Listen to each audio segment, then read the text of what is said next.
Did you know that you don't have to do hundreds of daily push-ups to build muscle? Forget about heavy lifting and using all sorts of gym equipment and machines. Sometimes simplicity is key. In this video, we're going to talk about how you can strategically add push-ups to your routine to promote maximum gain. It's also important to get a full grasp of the science behind muscle building. More importantly, we'll share with you exactly how many push-ups you need to complete to get bigger and stronger. Later on, I'll give you some tips on how to do push-ups correctly to ensure that you experience the full benefits and avoid injury.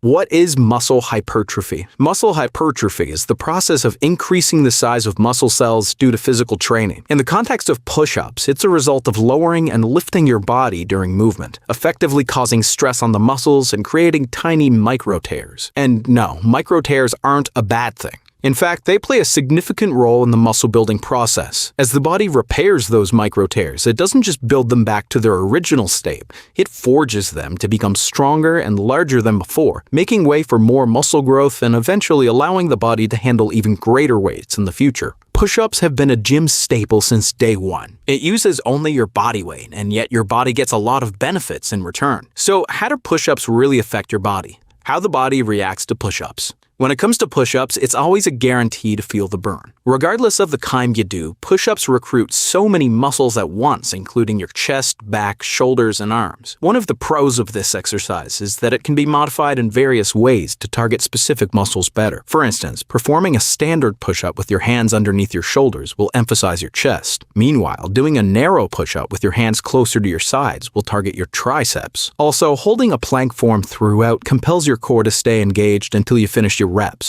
Aside from the unmistakable burn you feel in your body, push-ups are a foolproof way of getting your heart pumping. Because this exercise simultaneously engages many major muscles, it forces your heart to work harder to transport blood to that tissue. Ultimately, all that extra work translates to a healthy stress on your heart, effectively boosting your cardiovascular health. One study even points to a link between push-up capacity and heart health. According to the study, men who could do 40 push-ups had a significantly lower risk of heart problems over the next 10 years than those who could only do 10 push-ups or fewer. But are you looking more into enhancing your strength and endurance than getting a cardiovascular workout? Don't worry, push-ups are also excellent at those. Push-ups work your core since the form mimics a plank but with some added arm movements. As such, you're building core strength and stability by holding that plank form while cranking out your reps. Besides core strength, your upper body also gets stronger since the exercise recruits all the major upper body muscles. Lastly, as your strength grows, so does your muscle endurance. Enhanced muscle endurance not only helps you complete more reps,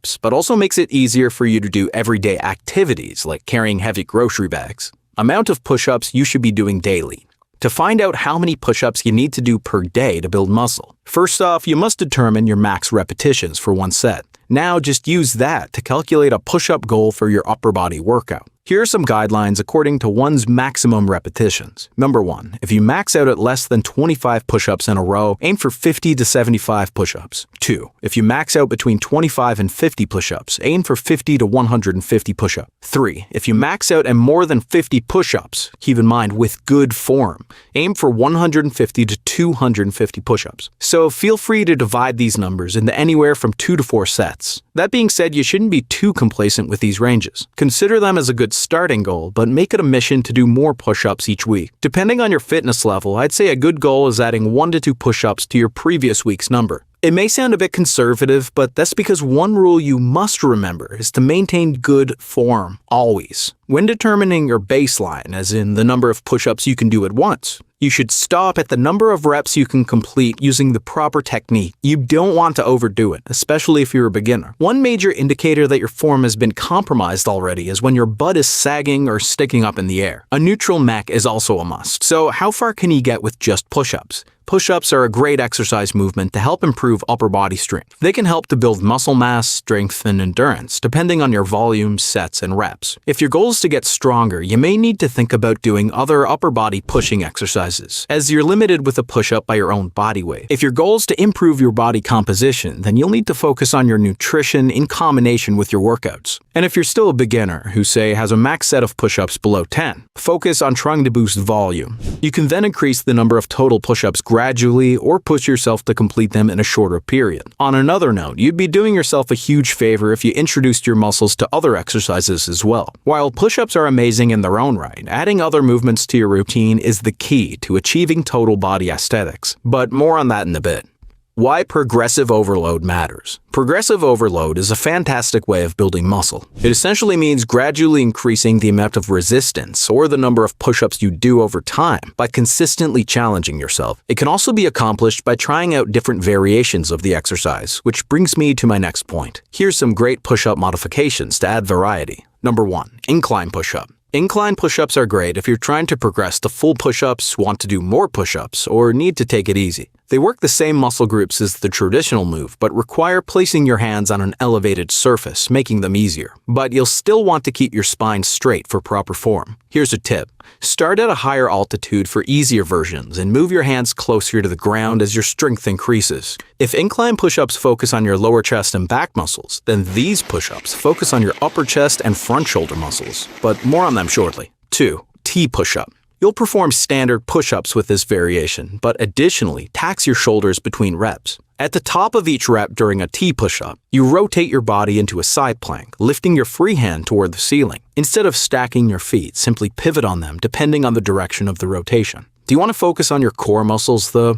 This push-up modification will give you exactly that. Number 3. Plank push-up. A good way to challenge your body is to do some isometric work in the form of plank push-ups. In this variation, you start on your forearms in the plank position instead of on your hands. Using one arm at a time, you'll get up from your forearms to your palms. Once you're in a high plank, reverse course and lower yourself back down to your forearms, one arm at a time. But if the plank push-up's getting too easy for you, you may want to try this advanced variation called the diamond push-up, which primarily targets your triceps. Number 4. Diamond push-up. Diamond push-ups are sometimes referred to as the tricep push-up. Instead of keeping your hands shoulder-width apart, you'll bring them together underneath you with your thumbs and pointer fingers touching to create a diamond shape. From here, you'll do the push-up as you normally would, keeping your elbows taut the entire time. Number 5. Decline push-up.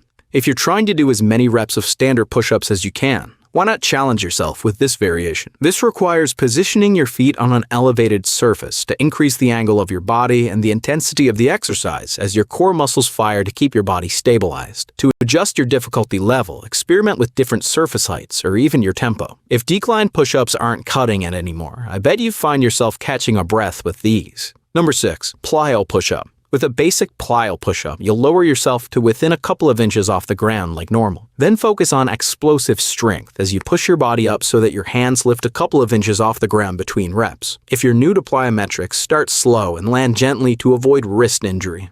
Recovery is part of the journey. It's really important to incorporate rest days into your routine. Without adequate rest, your form and technique will be unsustainable, leading to a greater risk of injury and diminishing returns. Experts suggest a frequency of 2 to 4 times per week, but this will depend on your level of fitness and what your goals are. But if you're always feeling sore after your workout, have sleeping problems, or have reduced strength, it may be a telltale sign of overextension, and you may need to have to take a step back from your overall training. According to research, a 48 to 72-hour rest period is adequate for resistance training recovery. Take a rest when you need to. It's an opportunity for your body to recover and rebuild and won't make you less of a man. Quality over quantity. The path to building muscle isn't just about counting how many push-ups you can do. What actually holds more weight is how you can do each rep with proper form and precision. In the fitness world, quality reigns over quantity. A good form ensures that every muscle is engaged correctly, reducing the risk of injury and maximizing the benefits of the exercise. It serves as your foundation that allows your movements to be smooth and controlled. Because you've reached this part of the video, here's some tips to follow when you do push-ups. Tip 1. Keep your core engaged to prevent your back from arching and your hips from sagging. Tip 2. Keep your head, neck, and shoulders aligned with your spine. Either keep your gaze on the floor a few feet in front of you, or look straight down while doing push-ups. If you can see the ceiling or your feet, your head is too high or low. Tip 3. Keep your hands under your shoulders. Your hands should be a little more than hip-width apart, but still align with your shoulders. Placing them too far forward puts extra pressure on your shoulders. The thing is, even after having all that information engraved into your mind, it's important that you take care of your overall aesthetics, and you can't do that just by doing push-ups forever. Lucky for you, we have just the right solution in this next video, so make sure you watch that next.